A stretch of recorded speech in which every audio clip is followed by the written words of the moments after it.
Welcome to Once Upon a Coin, documenting the ongoing history of blockchain and cryptocurrency. And as always, I'm your storyteller, Jason Cassidy.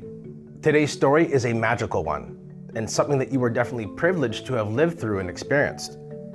It's a story of perseverance, vindication, and a whole lot of cool stuff all bound together in a cryptographic wrapper. This is a story of crypto in 2017.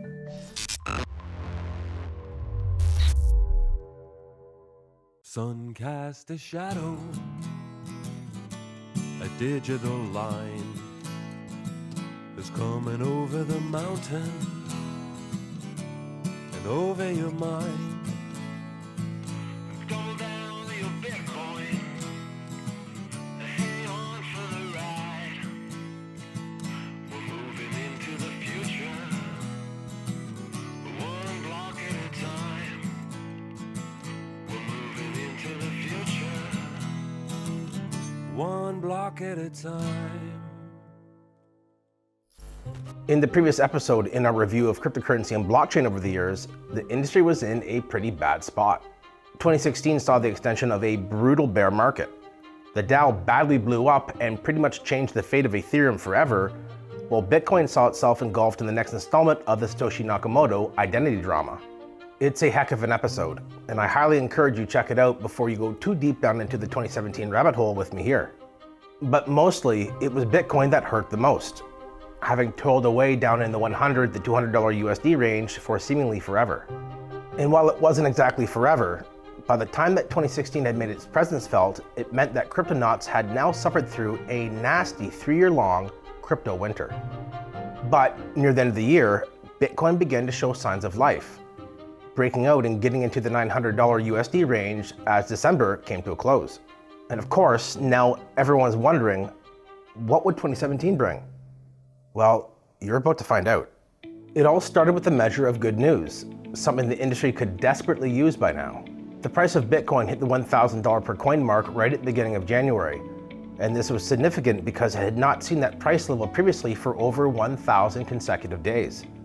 What came next was a rapid-fire succession of historically relevant developments mixed in with some bull market euphoria.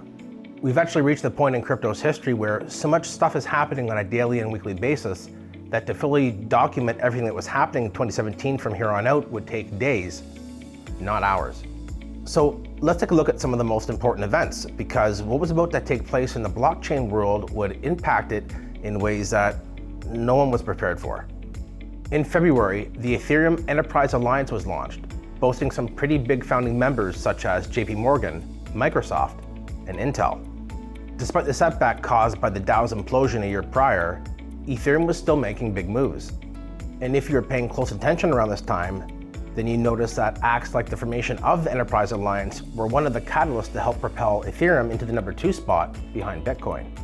To show how widely successful this initiative was in getting enterprise-level players involved and thus invested into Ethereum, just 6 months after the formation of the Alliance, it had grown to boast over 150 members. Wow! As big as this news was for Ethereum, something much bigger was about to happen for them. Something that would help cement their status as one of the true legendary blockchain networks. But before Ethereum could take the spotlight fully, it first had to share it with Bitcoin for a little while, because in March, news came out that Bitcoin was having a little bit of trouble when it came to ETFs or exchange-traded funds. They were being denied en masse by the SEC or Securities Exchange Commission. The Winklevoss twins were the most noteworthy of all the applicants that were denied in 2017 around getting a Bitcoin ETF off the ground. However, this desire to have investment funds for Bitcoin would not simply go away, with several more attempts to get it off the ground in the US taking place in the years that followed. The SEC's denial of the ETFs were based upon their view that most of the cryptocurrency industry was still unregulated. And then from their perspective, it just made no sense to usher in a formal investment vehicle given the current climate. Basically, the industry was just going to have to mature a lot more before this type of offering was going to be green-lighted. On April 1st, something that was most definitely not an April Fool's joke took place, but I'm sure at least a few people thought it was. The Japanese government formally recognized Bitcoin as a legal payment method by codifying it in law. This was yet another important step towards legitimacy for the nascent cryptocurrency. As soon as the calendar had flipped over to May, things started to change. Bitcoin began to move up very fast at a rate of several $100s US per day, and it ended the month at over $2,000 a coin. This was a setup for what would soon become the next great bull market in crypto. The month of June helped propel the market in this direction as it saw a lot of new projects introduce themselves via crowd sales. One such example of this was EOS, who conducted an ICO, or initial coin offering. EOS had a unique take on the traditional ICO model, and instead decided to run theirs for almost a full calendar year, concluding it on June 1st, 2018. The sale was incredibly successful, and the project raised a total of $4.1 billion US. Yeah, that's just nuts to me, and I'm used to big numbers in crypto. As big as the EOS ICO was, it was just one of many top projects that were debuting around this time using the ICO model. Most of these big projects were making use of the ERC20 token standard and debuting their currencies on Ethereum. Projects like Bancor, 10x, and Brave all chose to build on Ethereum and ICO their tokens there, pulling in some huge numbers in the process. 10x raised $80 million US in just 7 minutes, while Bancor amassed a war chest of $153 million US from investors who were all too eager to get their hands on the hottest new token on the block. While the ICOs just kept coming fast and furious throughout the summer, in July it was actually an exchange that made big news. And this wasn't just some shitcoin exchange either. No. This was an exchange that would go on to become the king of crypto just a few short years later. Enter Binance. On July 14th, Binance officially opened their virtual doors to customers around the world and invited them all to buy and sell crypto to their heart's content. It was a successful introduction into the industry for the young exchange, and in the coming years, Binance would go on to grow its reach and influence until it could be felt in nearly every corner of the blockchain. Before the summer was over though, a disturbance in the force could be felt by everyone who was paying attention to Bitcoin. The block size debate had evolved over the years, starting out as a practice and intellectual banter with the goal of making Bitcoin the very best it could be. But with so much money at stake around the direction that Bitcoin was going to be taking, political motivations along with personal ones tend to get involved. Bitcoin was no longer just a hobbyist curiosity like it started out as. It was now truly looking like the future of finance. It also meant that some big existing financial players like Western Union, PayPal, and even banks had to start taking cryptocurrency more seriously now as a potentially disruptive force in the not so distant future. All of these realities eventually came together to create a movement that pushed the block size debate into full-out block size war.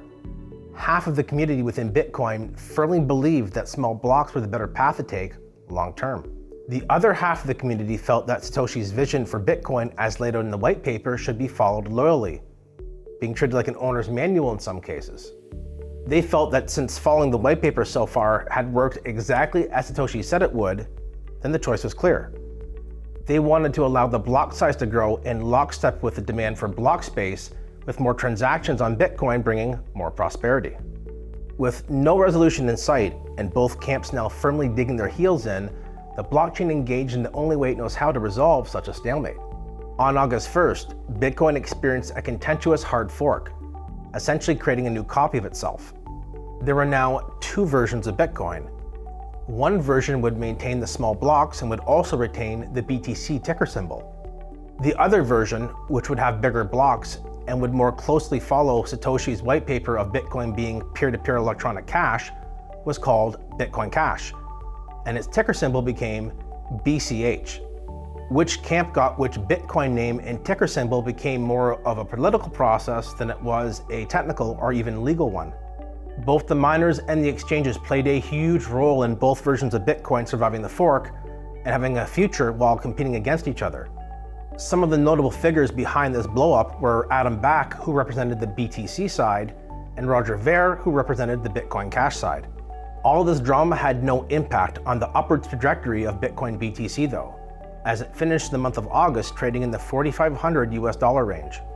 Before the month was over though, another entrant into the blockchain space showed up and made a little bit of noise.